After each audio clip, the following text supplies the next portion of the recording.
საბჭოთა კავშირის შინაგან საქმეთა სახალხო კომისრის ოპერატიული ბრძანება ნომერი 00485. 1927 წლის 20 აგვისტოდან დაიწყოს ფართო ოპერაცია PSOS, პოლონეთის სამხედრო ორგანიზაციის ადგილობრივ ორგანიზაციებში, მრეწველობაში, კომუნიკაციებში, საბჭოთა და კოლექტიურ მეურნეობებში, მისი დივერსიული, ჯაშუშური და აჯანყების მოთავე კადრების სრული ლიკვიდაციის მიზნით. ეს ოპერაცია 3 თვეში, ანუ 1927 წლის 20 ნოემბრისთვის უნდა დასრულდეს. დაპატიმრების ოპერაცია ტარდება ორ ფაზად. თავდაპირველად უნდა დავაპატიმროთ შინსახკომში, წითელ არმიაში, სამხედრო მრეწველობაში, სარკინიგზო, სახმელეთო, საზღვაო და საჰაერო კომუნიკაციებში, ყველა სამრეწველო საწარმოს ენერგეტიკულ სექტორში, ნავთობგადამამუშავებელ და გაზის ქარხნებში დასაქმებული ადამიანების კონტინგენტი.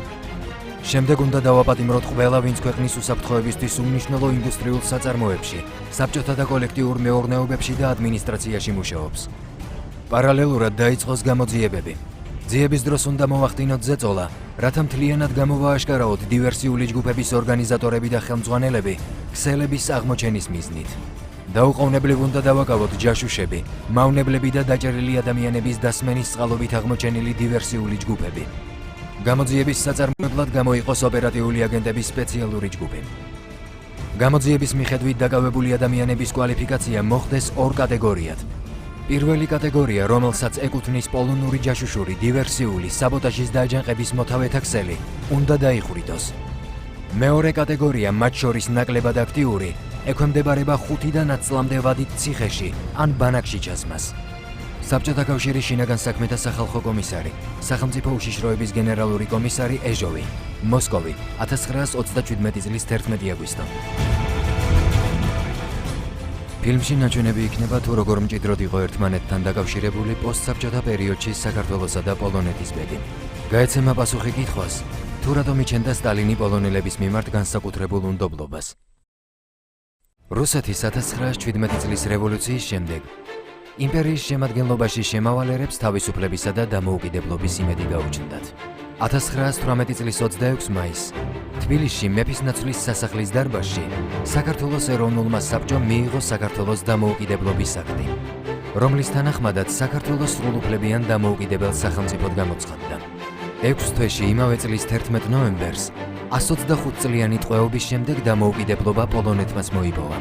პოლონეთის დამოუკიდებელი სახელმწიფო შეიქმნა 1918 წლის 11 ნოემბერს იოზეფ პილსუდსკის უშუალო ხელმძღვანელობით. ეს ასე მოხდა. იოზეფ პილსუდსკის გადასცა თავისი უფლებამოსილება ლუბლინის მთავრობამ და ასევე სამხედრო უფლებამოსილება გადასცეს იმდროინდელი ეგრეთ წოდებული რეგენტთა საბჭოს წარმომადგენლებმა, რომლებმაც დაშინსკიმ და რიძსმიგლიმ, რომლებმაც მთლიანად თავისი სამხედრო უფლება გადასცეს პილსუდსკის. პილსუდსკი ამის შემდეგ ხდება პოლონური სოციალისტური მთავრობის მეთაური, მხოლოდ ისე, რომ ოფიციალურად ის არ იკავებს არც პრეზიდენტის და არც პრემიერის თანამდებობას. ის არის, ასე ვთქვათ, უფრო მაღლა ზევით ამ წოდებებზე უფრო ზევით დგომი სახელმწიფოს მეთაური. ეს თანამდებობა სპეციალურად მისთვის იქნა შემუშავებული და სიცოცხლის ბოლომდე ის ფაქტიურად აი ასეთი წოდებით ხელმძღვანელობდა იგი დამოუკიდებელ პოლონურ სახელმწიფოს. საქართველოსა და პოლონეთს შორის დიპლომატიური, პოლიტიკური და სამხედრო ურთიერთობები დამყარდა. 1918 წლის ოქტომბერში თბილისში გაიხსნა პოლონეთის საელჩო კავკასიაში. წარმომადგენლობას ფილიალი ჰქონდა ბათუმშიც. დაიწყო ყოველკვირეული პოლონური გაზეთის ტიგოდნიკ პოლსკის გამოშვება. 1919 წელს დაარსდა პოლონეთ-საქართველოს სამრეწველო სავაჭრო კავშირი. 1920 წელს ვარშავაში შეიქმნა ქართული კომიტეტი, რომელმაც 1922 წლამდე იარსება და ფაქტობრივად საგარეო დიპლომატიური ცენტრის როლს ასრულებდა. 1920 წლის იანვარში პოლონეთმა საქართველოს სახელმწიფოებრივი დამოუკიდებლობა დე-ფაქტოდ ცნო. ამ ფაქტთან დაკავშირებით პოლონეთის საგარეო საქმეთა მინისტრმა სტანისლავ პატეკმა საქართველოს დემოკრატიული რესპუბლიკის საგარეო საქმეთა მინისტრს ევგენი გეგეჭკორს 1920 წლის 24 მარტს დეპეშა გამოუგზავნა. მაქვს პატივი გაგაცნოთ, რომ პოლონეთის მთავრობამ მზად არის ცნოს საქართველოს მთავრობა როგორც დამოუკიდებელი დე-ფაქტო გაცილებით ადრე, ვიდრე სამშვიდობო კონფერენცია აღიარებს საქართველოს დამოუკიდებლობას.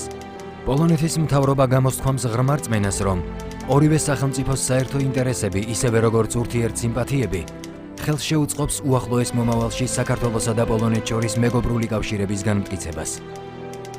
1920 წელს პოლონეთში განვითარებულმა პოლიტიკურმა მოვლენებმა საქართველოს დამოუკიდებლობა 1 წლით გაახანგრძლივა. ამავე წლის აპრილის ბოლოს ბაქოში საბჭოთა ხელისუფლების დამყარების შემდეგ სამხედრო რევოლუციური კომიტეტის წევრი სერგო ორჯონიკიძის მეთაურობით მე-11 არმია საქართველოსკენ დაიძრა. ორჯონიკიძემ მოსკოვში დეპეშა გაგზავნა. რამდენიმე დღეში თბილისში ვიქნები. ყველაფერი ბრწყინვალედ გამოვა. 5 მაისს ორჯონიკიძემ რუსეთის სოციალისტური ფედერაციული საბჭოთა რესპუბლიკის სახალხო კომისართა საბჭოს თავმჯდომარის ლენინის ხელმოწერით დეპეშა მიიღო. ცენტრალური კომიტეტი გავალებთ გამოიყვანოთ სამხედრო ნაწილების საქართველოს ფარგლებიდან საზღვარზე და თავი შეიკავოთ საქართველოზე შეტევისგან. 1920 წლის 7 მაისს ხელი მოეწერა სამშვიდობო ხელშეკრულებას. რუსეთმა საქართველოს დამოუკიდებლობა უპირობოდ აღიარა. ლენინი იძულებული გახდა საქართველოს დაპყრობაზე დროებით უარი ეთქვა. იგი მიიჩნევდა, რომ ევროპის ქვეყნებში სოციალიზმის დასამკვიდრებლად პოლონეთი იყო ხიდი, რომელიც უნდა გადაეკვეთა წითელ არმიას. ამ მიზნით 1920 წლის ივლისში საბჭოთა რუსეთმა პოლონეთის სრული გასაბჭოებისთვის წითელი არმიის შენაერთები ვარშავისაკენ გადაისროლა.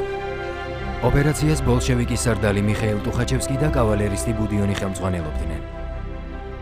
12 აგვისტოს წითელმა არმიამ ვარშავაზე პირდაპირი შეტევა დაიწყო. დედაქალაქის დაცემა გარდაუვალი იყო. პოლონური ჯარების სახელმწიფოს მეთაურის, მთავარსარდალ იუზეფ პილსუდსკის ხელმძღვანელობით ბოლშევიკებს მთელ ფრონტზე უდევდნენ. პილსუდსკიმ შექმნა ისეთი პოლონური სახელმწიფო, რომელიც მართლაც გამძლე აღმოჩნდა ყოველგვარი აგრესიის მიმართ. 1920 წელს პოლონეთმა გაუძლო ბოლშევიკების ძალიან დიდ დაწოლას. 1920 წლის აგვისტოში ასე წარიმართა მოვლენები, რომ ჯერ პირველად პოლონეთის მთავრობა და პირადად პილსუდსკი მიეხმარა კიევის ხელისუფლებას, მაშინ იქ იყო ნაციონალისტი სიმეონ პეტლიურა, რომელთან ერთად გაინიდევდნენ ბოლშევიკები კიევიდან, ასევე ვილნოდან, ვილნიუსიდან, მაგრამ ძალიან ჩქარა ბოლშევიკურმა რუსეთმა გამოგზავნა დიდი ძალა არა მარტო კიევის ასაღებად და ბოლშევიკების გავლენაში დასაბრუნებლად, არამედ უშუალოდ პოლონეთის წინააღმდეგ და 1920 წლის 16-18 აგვისტოს გაიმართა ყველაზე დიდი ბრძოლები ვარშავისათვის. ეს ბრძოლა არ იყო მხოლოდ ლოკალური ხასიათის, ანუ მხოლოდ ვარშავისათვის. ეს იყო ბრძოლა შემდეგ ევროპაში ბოლშევიზმის გამარჯვებისათვის და საერთოდ პოსტ-რუსულ იმპერიის სივრცეზე რუსული ბოლშევიზმის გამარჯვებისათვის. მაგრამ აი აქ ძალიან დიდი გმირობა გამოიჩინა პირადად პილსუდსკიმ და პოლონურმა არმიამ და შეაჩერა რუსული არმიების, ბოლშევიკური არმიების დარტყმა. ვარშავის სამდაცვითი საფარი ხელიდან ხელში გადადიოდა 16 აგვისტოს, მაგრამ საბოლოოდ ისეთი მთელ ფრონტზე ისეთი დიდი დარტყმა მიაყენა პილსუდსკის ხელმძღვანელობით პოლონურმა ჯარმა ბოლშევიკებს, რომ მიხეილ ტუხაჩევსკი, რომელიც ხელმძღვანელობდა ამ ოპერაციას, იძულებული იყო ბუდიონთან ერთად, კავალერისტ ბუდიონთან ერთად უკან დაეხია. გამარჯვებაში დარწმუნებული საბჭოთა კავშირი პოლონურმა პატრიოტიზმმა დაამარცხა. 1920 წლის 25 აგვისტოს დასრულდა ვარშავის ბრძოლა, რომელსაც მოულოდნელი შედეგის გამო უწოდეს სასწაული ვისლაზე. 12 ოქტომბერს დაიდო ცეცხლის შეწყვეტის შეთანხმება. საბჭოთა კავშირი იძულებული გახდა 1921 წლის მარტში პოლონეთის სასარგებლოდ რიგის სამშვიდობო ხელშეკრულებისათვის მოეწერა ხელი. ზავის მიხედვით რუსეთმა აღიარა პოლონეთის გამარჯვება. ბრძოლა ძალიან საინტერესოა იმ ხრივაც, რომ ეს არ იყო, როგორც თქვი, მხოლოდ პოლონეთისათვის ბრძოლა. ეს იყო ბრძოლა საერთოდ კომუნიზმის, ბოლშევიზმის შესაჩერებლად ევროპაში და ამავე დროს ჩვენი საქართველოსთვისაც ძალიან მნიშვნელოვანი იყო, რადგან 1920 წლისთვის ბოლშევიკებმა თითქმის მთლიანად დაამარცხეს ყოფილი რუსეთის იმპერიის ტერიტორიაზე თეთრგვარდიული არმიები, ნაწილი ოფიცრებისა თავის მხარეზეც კი გადაიყვანეს იმპერიული იდეით შთაგონებულებმა, ახალი იმპერიის შექმნის იდეით შთაგონებულებმა და უკვე დიდი საფრთხე მოელოდა საქართველოს უკვე 20 წლის მაისში. პირველიდან 5 მაისამდე იყო პროვოკაციები აზერბაიჯანის მხრიდან, უკვე გასაბჭოებული აზერბაიჯანის მხრიდან საქართველოს დემოკრატიული რესპუბლიკის მიმართ. და ალბათ მაშინვე შეიძლებოდა ეს დამთავრებულიყო ტრაგიკულად საქართველოსთვის, მაგრამ პოლონეთის ბრძოლამ, ვარშავისათვის ბრძოლამ, მთელი ძალები, ბოლშევიკების მთელი ძალები იქით გადაისროლა და ამით გაუხანგრძლივა არსებობა დამოუკიდებელ დემოკრატიულ საქართველოს. სწორედ ამის გამო იყო, რომ იძულებული გახდა რუსეთი საქართველოსთან დაედო 7 მაისს, 1920 წლის 7 მაისს ხელშეკრულება, რომლითაც თითქოს იგი აღიარებდა დამოუკიდებელ საქართველოს და გარანტიას იძლეოდა თავდაუწყებლობის შესახებ. 1921 წლის იანვარში მოკავშირე სახელმწიფოთა უმაღლესმა საბჭომ და ასევე პოლონეთის მთავრობამ საქართველოს დამოუკიდებლობა დე იურედ აღიარეს. ამასთან დაკავშირებით პოლონეთის რესპუბლიკის წარმომადგენელმა საქართველოში ოსტროვსკიმ საქართველოს მთავრობის თავმჯდომარეს ნოე ჟორდანიას დეპეშა გაუგზავნა. გულითადი სიხარულით შევხვდი მთელი ქვეყნის მიერ თქვენი სახელმწიფოს დამოუკიდებლობის იურიდიულად ცნობის ამბავს. მიიღეთ ჩემგან პოლონელი ხალხის სახელით გულწრფელი მოლოცვა ამ ღირსშესანიშნავი მოვლენის გამო. ამ ფაქტიდან მცირე ხანში 1921 წლის 11 თებერვალს საბჭოთა რუსეთმა დადებული სამშვიდობო ხელშეკრულება დაარღვია და საქართველოს მოულოდნელად დაესხა თავს. მე-11 არმიამ საქართველოს საზღვრები სომხეთისა და აზერბაიჯანის მხრიდან გადმოლახა. 25 თებერვალს მე-11 არმიის ნაწილები თბილისში შემოვიდნენ. გამთენიისას საქართველოს მთავრობის თავმჯდომარემ ნოე ჟორდანიამ მთავრობის სხვა წევრებთან ერთად თბილისი უკანასკნელი მატარებლით დატოვა. საქართველოს დემოკრატიული მთავრობა საფრანგეთში დასახლდა. პოლონეთის მთავრობამ აღიარა საქართველოს ანექსია. მან ემიგრაციაში მყოფ პოლიტიკურ და სამხედრო ხელმძღვანელობასთან მჭიდრო ურთიერთობა შეინარჩუნა. საქართველოს იძულებით გასაბჭოების შემდგომ 46 ქართველი იუნკერი პოლონეთის სამხედრო სკოლაში ჩაირიცხა. ოფიცრის წოდების მიღების შემდეგ ისინი პოლონეთის არმიის სხვადასხვა ნაწილებში მსახურობდნენ. მათთვის ეს ქვეყანა მეორე სამშობლოდ იქცა და 1920-იანი წლებიდან 1940-იანი წლების ბოლომდე პოლონეთის არმიის თითქმის ყველა სამხედრო ოპერაციაში მონაწილეობდნენ. როგორც შინაგან საქმეთა სამინისტროს სრულიად საიდუმლო საარქივო მასალებიდან ირკვევა, პოლონეთის ხელისუფლებას ახლო ურთიერთობა ჰქონდა საქართველოს დევნილ ხელისუფლებასთან. საქართველოს განთავისუფლების მიზნით იოზეფ პილსუდსკი მხარს უჭერდა და აფინანსებდა ანტიბოლშევიკურ მოძრაობას მთელ საქართველოში. ვარშავაში ხშირად ჩადიოდნენ საქართველოს დევნილი მთავრობის წარმომადგენლები, მათ შორის ყოფილი შინაგან საქმეთა მინისტრი ნოე რამიშვილი, მთავრობის წევრი ირაკლი წერეთელი და სხვები. პოლონეთის ხელისუფლების ხელშეწყობით შეიქმნა ნაციონალური ცენტრი, რომლის ძირითად ფუნქციასაც წარმოადგენდა აჯანყებების მოწყობა საბჭოთა კავშირის ტერიტორიაზე, კერძოდ კავკასიასა და უკრაინაში. აი ამ მოვლენებს საქართველოს დევნილ ხელისუფლებასა და პოლონეთის მთავრობას შორის აქტიურად ადევნებდა თვალყურს საბჭოთა კავშირის საგარეო დაზვერვის სამსახურები. ამიერკავკასიაში სახელმწიფო პოლიტიკური სამმართველოს პოლიტწარმომადგენლობის რეზიდენტი პარიზში სიმონ ფირუმოვი იწერებოდა. პოლონეთმა თავის ირგვლივ დააჯგუფა უკრაინისა და ამიერკავკასიის ემიგრაციის წარმომადგენლები. სრულიად ნათელია, რომ პოლონეთის მიზანია გამოიყენოს ისინი ჩვენთან შეტაკების შემთხვევაში. ამჟამად მათ იყენებს კონტრდაზვერვისა და დეზორგანიზაციისათვის. ვარშავაში რამიშვილი ორჯერ ჩავიდა. რამდენიმე დღეში კი ირაკლი წერეთელი გაემგზავრა. მოლაპარაკებები პოლონეთსა და ჩვენს ემიგრანტებს შორის შეთანხმებით დასრულდა. ამის შედეგად ემიგრანტებმა გარკვეული თანხა მიიღეს 10,000 ლირა. თანხის გარდა ასევე მოიპოვეს სრული ნდობა. გაზაფხულზე მათ მიეცემათ საშუალება აქტიური მონაწილეობა მიიღონ პოლონეთის მიერ დაგეგმილ ოპერაციებში. პოლონეთმა წამოაყენა პირობები. ის ითხოვდა უკრაინისა და კავკასიის ემიგრაციის სრულ გაერთიანებას, ასევე პარტიების გაერთიანებას ნაციონალური ნიშნით.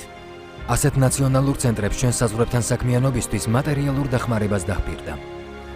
ნოე რამიშვილი ხშირად სტუმრობდა ვარშავას. ერთ-ერთი ვიზიტის დროს მას პილსუდსკისთან 2 საათიანი შეხვედრა ჰქონდა. საუბრის თემა გახლდათ საქართველოში აჯანყების ორგანიზება. პილსუდსკი მას როგორც ფინანსურ, ასევე იარაღით დახმარებას დაპირდა. წარმატებული აჯანყებისთვის პილსუდსკიმ რამიშვილს სურჩია მოლაპარაკებები ეწარმოებინა პოლონური არმიის მისთვის კარგად ნაცნობ რამდენიმე ოფიცერთან, რათა ისინი ამ საქმეში ჩაერთო როგორც ინსტრუქტორები. საქმის კერძო ხასიათის მისაცემად პილსუდსკიმ მიუთითა, რომ ეს ოფიცრები დაექირავებინათ. ამასთან ერთად აღსანიშნავია ისიც, რომ პოლონეთის არმიაში ქართველი სამხედროები მსახურობდნენ. კონკრეტულად 5 გენერალი, 50 ოფიცერი და ასევე 50 უნტერ-ოფიცერი. პოლონეთ-საქართველოს ურთიერთობა ეს იყო ერთგვარი ერთმანეთისათვის ხელის შეწყობა და ძალიან კარგი გაგება იმ სიტუაციისა, რაც იყო პოლონეთში და რაც იყო საქართველოში გასაბჭოების შემდეგ. სამწუხაროდ 20-იანი წლების ბოლოს საქართველოში გასაბჭოებულ საქართველოში დიდი რეპრესიები დაიწყო, ისე როგორც მთელ საბჭოთა კავშირში და აქ რადგან ვლაპარაკობთ პოლონეთის შესახებ პოლონელების შესახებ, რომელიც საქართველოში ცხოვრობდნენ, არადა ისინი საკმაოდ ბევრი იყვნენ მაშინ როგორც სამხედრო ოფიცრები, ასევე გადმოსახლებული ჯერ კიდევ მე-19 საუკუნეში ცარიზმის პირობებში პოლონელი აჯანყებულები და აი ყველა პოლონელი უკვე 20-იანი წლების ბოლოდან საქართველოს ტერიტორიაზე და საერთოდ საბჭოთა კავშირში აღიქმებოდა როგორც გარკვეული თავისუფლების სიმბოლო და ამიტომ გამოცხადდა პირდაპირ ნადირობა მათზე, ისე როგორც სხვა ხალხზე, მაგრამ ამჟამად ჩვენ პოლონელებზე ვსაუბრობთ და აი არაფერი არ იყო მათი, ასე ვთქვათ, შემამსუბუქებელი გარემოება მათი, ასე ვთქვათ, რეპრესიებიდან მათი თავდახსნისათვის. დაპატიმრებების პირველი ტალღა 1920-იან წლებში დაიწყო. საქართველოს ანექსიის შემდეგ 1921 წლიდან ამიერკავკასიის ქვეყნებში პოლონეთის მოქალაქეთა ინტერესების დაცვას თბილისში იტალიის საკონსულო უზრუნველყოფდა. პოლონეთის საქმეთა კანცელარია მისი მეშვეობით გასცემდა ვიზებსა და პასპორტებს. 1922 წლიდან კანცელარიას იოსებ ლაშკევიჩი ხელმძღვანელობდა. 1923 წლის ოქტომბერში ამიერკავკასიის საგარეო საქმეთა სახალხო კომისარიატის ბრძანებით კანცელარია გაუქმდა. იოსებ ანტონიზე ლაშკევიჩი, წარმოშობით პოლონელი, დაიბადა 1872 წლის 19 მარტს. დაამთავრა კიევის უნივერსიტეტის იურიდიული ფაკულტეტი. მეფის არმიის ყოფილი ოფიცერი, უპარტიო. მუშაობდა სახალხო მოსამართლედ აზერბაიჯანში. 1923 წლიდან თბილისში, იტალიის საკონსულოში პოლონეთის საქმეთა კანცელარიის უფროსად. ცხოვრობდა ქალაქ თბილისში, სვიატოპოლკ-მირსკის ქუჩა ნომერ 4-ში. დაოჯახებული, ჰყავს 2 ქალიშვილი. ბრალი წაუყენეს საქართველოს სისხლის სამართლის კოდექსის 66 მუხლის პირველი ნაწილით, ჯაშუშობაში. რაც გულისხმობდა წითელი არმიის შტაბის რუქისა და თანამდებობის პირების მონაცემთა მოძიებას, ჯაშუშური ქსელის ჩამოყალიბებას, ინფორმაციის შეგროვებას საბჭოთა ავიაციაზე, წითელი არმიის მდგომარეობასა და მის ბრძოლის უნარიანობაზე. დამოუკიდებელი საქართველოს სახელმწიფოსთან პოლონეთს ჰქონდა ძალიან აქტიური ურთიერთობა. ერთ-ერთი ამის გამოვლენა იყო საკონსულოს გახსნა, რომელიც აქ მცხოვრები პოლონელების საქმეებზე ზრუნავდა. ეს საკონსულო გაუქმდა 1921 წელს საქართველოს გასაბჭოებისთანავე. დარჩა მხოლოდ კანცელარია, რომელიც ფუნქციონირებდა იტალიის საკონსულოს ფარგლებში და ამ კანცელარიის უფროსი იყო იოზეფ ლაშკევიჩი, რომელიც 1922 წელს, როდესაც კანცელარია უკვე გააუქმეს ბოლშევიკებმა, ამ თავის საქმიანობას, ანუ პოლონელების საბუთების თუ ვიზების გაცემას ახორციელებდა არალეგალურად. 1923 წელს ლაშკევიჩი დააპატიმრეს და წაუყენეს ბრალი, რომ უკანონოდ ეხმარებოდა საქართველოში მცხოვრ პოლონელებს. შემდგომში მასზე და მის ოჯახზე, მეუღლეზე და 2 ქალიშვილზე გამოვიდა ბრძანება, რათა დაპატიმრებულები იყვნენ ჯაშუშობის ბრალდებით უკვე. და მასზე არის გაკეთებული ძალიან დიდი საქმე, რომელიც მოიცავს მთელ ამ ჯაშუშობის ქსელს. იქ არის მოხსენიებული როგორც პოლონელები, ისევ რუსეთის მოქალაქეები და ძალიან დიდი საქმე ინახება სწორედ საქართველოს შინაგან საქმეთა სამინისტროს არქივში. და ამ საქმიდან ვიცით ჩვენ, რომ პროცესის შემდეგ გამოიტანეს განაჩენი, რომლის შესაბამისად ლაშკევიჩი სიკვდილით უნდა დასჯილიყო.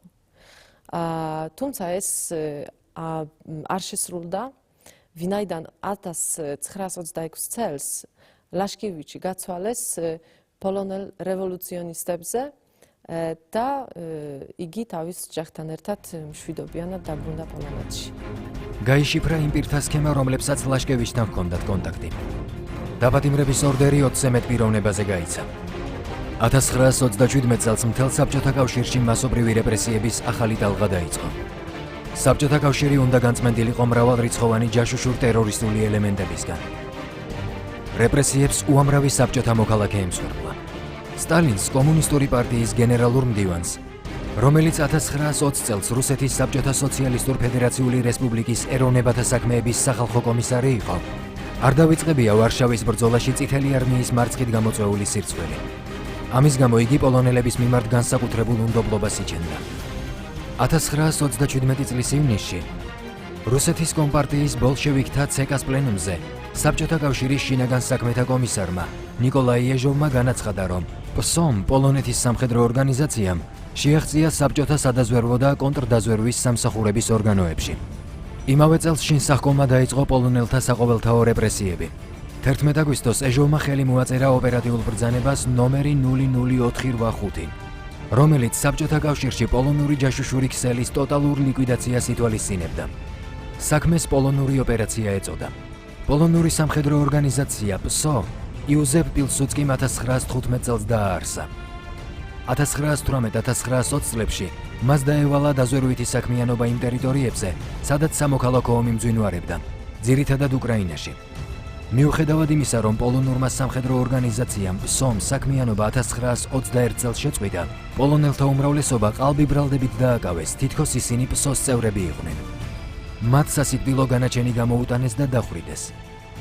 Мне кажется, что то, что именно поляки, как первая национальность, были репрессированы, это месть за победу на Висле. То есть это месть за 20-й год и за то, что советская армия не смогла реализовать свои планы, чтобы дойти до Берлина и сделать революцию в Западной Европе.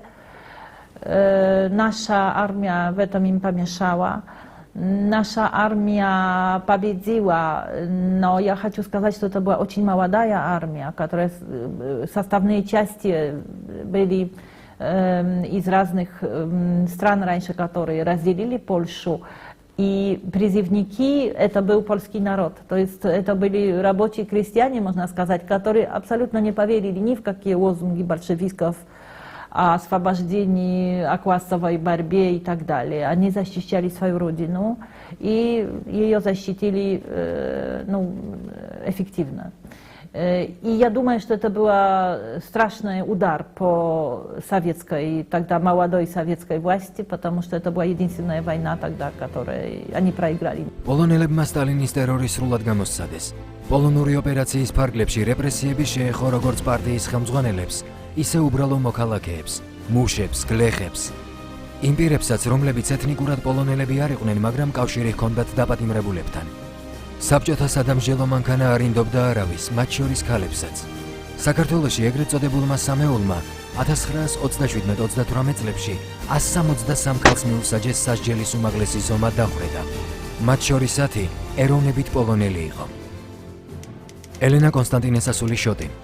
დაბადებული 1902 წელს, ცხოვრები ქალაქ გორში, ეროვნებით პოლონელი, საბჭოთა სოციალისტური რესპუბლიკის SSRK-ს მოქალაქე, საშუალო განათლებით. დაბატიმრების მომენტში მუშაობდა მოლარედ. მამა გადასახლებულია კონტრრევოლუციური საქმიანობისთვის. ელენა შოტს ბრალი დაედო მასზე, რომ თითქოს მას ჰქონდა ინფორმაცია საკავშირო კომუნისტური პარტიის ბოლშევიკების ბელადის მიმართ დაგეგმილი ტერაქტის შესახებ. მას შეუფარდეს საქართველოს სისხლის სამართლის კოდექსის 58-10 აგიტაცია პროპაგანდა, რომელიც შეიცავს საბჭოთა ხელისუფლების დამხობის მოწოდებას და 58-11 ყოველგვარი ორგანიზებული ქმედება მიმართული დანაშაულის მომზადებისა და ჩატარებისათვის და მიუსაჯეს სასჯელის უმაღლესი ზომა დახვრეტა. მასთან ერთად დააპატიმრეს და გაასამართლეს მისი და ალექსანდრა კონსტანტინეს ასული შოტი. დაბადებული 1914 წელს, საშუალო განათლებით, ეროვნებით პოლონელი, საბჭოთა სოციალისტური რესპუბლიკის SSRK-ს მოქალაქე. დაბადიმრებამდე მუშაობდა სკოლაში საქმის მწარმოებლად. ალექსანდრა შოტს ბრალი წაუყენეს კონტრრევოლუციური საქმიანობისთვის და ტროცკისტი მამის პირადი არქივის განადგურებისათვის. შეუფარდეს საქართველოს სისხლის სამართლის კოდექსის 58.10 აგიტაცია პროპაგანდა, რომელიც შეიცავს საბჭოთა ხელისუფლების დამხობის მოწოდებას და 58.11 ყოველგვარი ორგანიზებული ქმედება მიმართული დანაშაულის მომზადებისა და ჩატარებისათვის მუხლები. მიუსაჯეს 10 წლიანი პატიმრობა. საბჭოთა კავშირში რეპრესიებმა თავის პიკს 1927 წელს მიაღწია. 1927 წლისთვის დაპატიმრებულთა რაოდენობა ისეთი დიდი იყო, რომ ადგილობრივ სასამართლო ორგანოებს აღარ შეეძლოთ უკვე მათი დროულად გასამართლება. აი ამ პრობლემის გადასაწყვეტად, რადგანაც ამ პერიოდში რეპრესიები ისე გრძელდებოდა, შეიქმნა ეგრეთ წოდებული განსაკუთრებული სამეულები. განსაკუთრებული სამეულების შემადგენლობაში შედიოდა შინსახკომის, პროკურატურის და პარტიული ორგანოების წარმომადგენლები. ასეთი სახის სამეულმა საქართველოს ტერიტორიაზე სულ გაასამართლა 21,600 პიროვნება, ხოლო აქედან 145 იყო პოლონელი ეროვნების წარმომადგენლები. ამ 145-დან 88-ს შეეფარდა სასჯელის უმაღლესი ზომა დახვრეტა, ხოლო დანარჩენებს სასჯელად შეეფარდათ გადასახლება შრომა გასწორების კოლონიაში. უნდა აღინიშნოს, რომ ბრალდება, რომელიც წაეყენა ამ 45 პიროვნებას, იყო ჯაშუშობა უცხო ქვეყნის სასარგებლოდ. ჩვენი საარქივო დოკუმენტებიდან ნათლად ჩანს, რომ იგივე სამეულის მუშაობაში იყო გარკვეული ფორმალობა. მაგალითად, ჩვენ თუ ავიღებთ 1927 წლის 31 დეკემბრის პროტოკოლებს, სამეულმა გაასამართლა 500-მდე პიროვნება. თუ ჩვენ მაგალითად ვიანგარიშებთ ესე, რომ თვითონ პიროვნების გასამართლებაზე იხარჯებოდა სადღაც 2-3 წუთი, მივიღებთ, რომ მთლიანობაში ეს წარმოადგენს 24-26 საათს, რაც სინამდვილესთან ძალიან შორს არის. აი ამ დოკუმენტებიდან ჩანს, რომ სამეულზე გამოტანამდე ფაქტობრივად აი ამ პიროვნების ბედი წინასწარ უკვე გადაწყვეტილი იყო. საბჭოთა რეპრესიების მსხვერპლი გახდა საქართველოში კულტურის სფეროში მოღვაწე ათეულობით წარმოშობით პოლონელი. ჰენრიკ ფეოდორის ზეხრინევსკი, დაბადებული 1869 წელს. წარმოშობით ქალაქ ქუთაისიდან, ყოფილი აზნაური, ეროვნებით პოლონელი, SSRK-ს მოქალაქე, უპარტიო, ნასამართლები არ ყოფილა. ქალაქ თბილისის სამხატვრო აკადემიის პროფესორი. ბრალიედება მასწეთ, რომ იყო უცხო ქვეყნების დაზვერვის რეზიდენტი და 20 წლის განმავლობაში ეწეოდა ჯაშუშურ საქმიანობას საზღვარგარეთის ქვეყნების სასარგებლოდ. იბირებდა აგენტებს. ჰენრიკ ხრინევსკი თბილისის სამხატვრო აკადემიის ერთ-ერთი ფუძემდებელი და 1922 წლიდან 1927 წლამდე აკადემიის პროფესორი იყო. მას ეკუთვნის ქართული სათავადაზნაურო საადგილმამულო ბანკის შენობის, ახლანდელი საქართველოს პარლამენტის ეროვნული ბიბლიოთეკის ინტერიერის მხატვრულად გაფორმება და ქაშვეთის ტაძრის გარკვეული ნაწილის მოხატულობა. იგი იყო ილია ჭავჭავაძის თხზულებათა პირველი ილუსტრატორი. მისი მეუღლე კი წარმოშობით იტალიელი მარია პერინი, ქართული საბალეტო სკოლის ფუძემდებელი იყო. მისი მოწაფეები იყვნენ ვახტანგ ჭაბუკიანი, ლილი გვარამაძე, ნინო რამიშვილი და სხვანი. მარია პერინი მეუღლის დაპატიმრებამდე ერთი დღით ადრე დააკავეს და საბჭოთა კავშირიდან გაასახლეს. ჩხრეკის შედეგად დაარბიეს ხრინევსკის ბინა და სახელოსნო. მისი მდიდარი არქივი და მხატვრული მემკვიდრეობა ძირითადად განადგურდა. როდესაც მე 1939 წელს პირველად მივედი სამხატვრო აკადემიაში, ის უკვე 2 თუ 3 წლის დაპატიმრებული იყო. მაგრამ აკადემიაში მისი სახელი ყოველთვის დიდი მოწიწებით და პატივისცემით მოიხსენიებოდა. მიუხედავად იმისა, რომ ის რეპრესირებული იყო და იმ პერიოდში რეპრესირებულების შესახებ რაიმე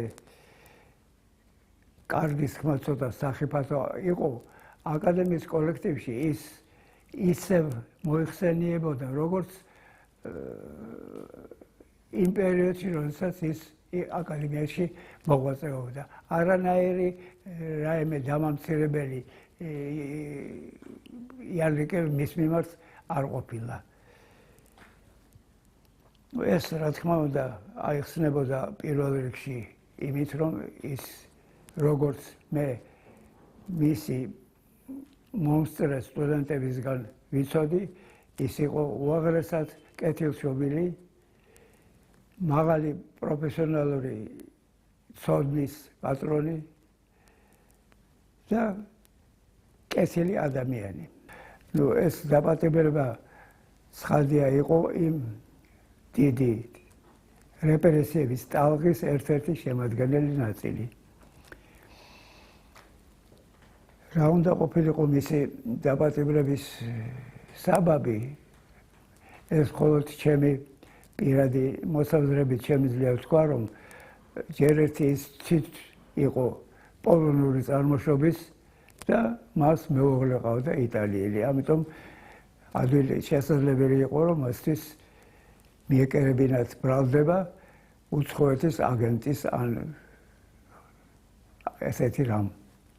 ჰენრი ქრინევსკი 1927 წლის 15 დეკემბერს დააპატიმრეს. 68 წლის მხატვარი თბილისის ციხის დილეგში ჩააგდეს. 1938 წლის 3 მარტს იგი გაასამართლეს და სასჯელის უმაღლესი ზომა დახვრეტა მიუსაჯეს. განაჩენის სისრულეში მოიყვანეს იმავე წლის 4 მარტს. სიკვდილმის ჯილპატიმართა განაჩენის სისრულეში მოყვანა ხდებოდა როგორც შიდა ციხეში, ისე ქალაქგარეთ, ამისთვის სპეციალურად გამოყოფილ ადგილებში. საგნიდან პატიმრები როგორც წესი ღამით გამოჰყავდათ. ათავსებდნენ სპეციალურად გამზადებულ მანქანებში და ისე მიჰყავდათ დასახვრეტად. წინასწარ გამზადებული იყო ღრმა ორმოები, რომლებშიც დახვრეტილებს აყრიდნენ მიწის თხელფენას, ზოგჯერ კირსა და წყალს. წლების შემდეგ გაირკვა, რომ ერთ-ერთ წვეულებაზე ჰენრი ქრინევსკიმ თავისი პირველი სამშობლოს, პოლონეთის სადღეგრძელო დალია. ამის შესახებ იგი შესაბამის ორგანოებში დაასმინეს და სწორედ ეს გახდა მისი დაპატიმრების რეალური მიზეზი. Для нас важна судьба каждого поляка. Наше государство с того момента, как мы стали независимым, сразу взяло на себя обязанность, потому что граждане хотят знать судьбы своих родственников, судьбы своих соседей, друзей, знакомых. Очень многие люди, которые остались после того, как Советский Союз образовался, которые остались в Советском Союзе, были репрессированы. Около миллиона поляков в целом, если взять все это время. Многие были расстреляны, многие были сосланы, умерли с голоду. Многие сидели в тюрьмах, многие пережили, но были лишены возможности иметь образование. Для нас важен каждый конкретный человек. Мы хотим знать его судьбу, его имя, фамилию, дату смерти, в каких обстоятельствах и где он похоронен, чтобы на его могиле поставить крест и написать его имя и фамилия, а не почтить жертвы в целом, вот там жертвы коммунизма. Нет, мы хотим каждого конкретного человека, потому мы строим кладбища, там, где были похоронены наши офицеры в Катыни, там на территории России, на территории Сибири, в Казахстане, на территории Украины, там, где находятся захоронения, семьи приезжают, находят могилы, чтобы поставить крест, чтобы зажечь свечу. Это для нас очень важно. И есть специальный институт в Польше, Государственный институт национальной памяти, который занимается разыскиванием судеб этих людей и тоже образовательной деятельности, чтобы это рассказать другим. И я была очень рада, что нашлись документы, которые касаются поляков в Грузии. Тем более, что вот сейчас в разных странах, и в Украине, и в России находятся документы, которые говорят вот именно о 1937 году, о той жертве репрессий, которые были поляки жертвами, как первая, может быть, такая по национальному признаку в бывшем Советском Союзе, и одновременно во всех республиках расстреливали поляков. И это было по национальному признаку, а не классовому, потому что там есть люди и образованные, которые занимали важный пост в обществе, как Хенри Криневский, но есть и простые люди без образования, которые сюда приезжали, работали ремесленниками или как солдаты попали здесь после войны. И для нас очень важно, чтобы их всех найти, и эти документы мы хотим показать и здесь, и в Польше.